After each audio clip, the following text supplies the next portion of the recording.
Trump తన దేశ ప్రయోజనాల కోసం పనిచేస్తాడు, మోడీ కూడా తన దేశ ప్రయోజనాల కోసమే పనిచేస్తాడు. ఇద్దరిది వాళ్ళ వాళ్ళ దేశాల దృక్పథంలో చూస్తే తప్పులేదు.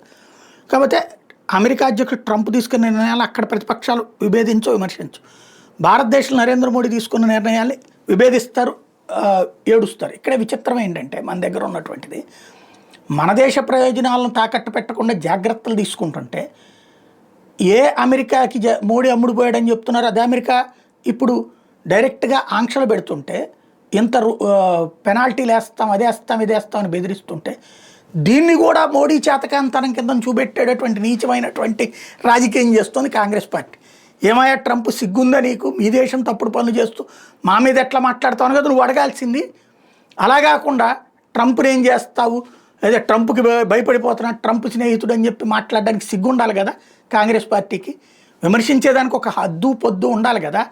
ఓ పక్కన నిన్నటిదాకానేమో అమెరికాకి అమ్ముడుపోయారని చెప్తారు, ఇప్పుడు అదే అమెరికా ఎంతెంత ట్యాక్స్లు వేస్తుంటే అబ్బే అది చేత కావట్లేదని చెప్తారు.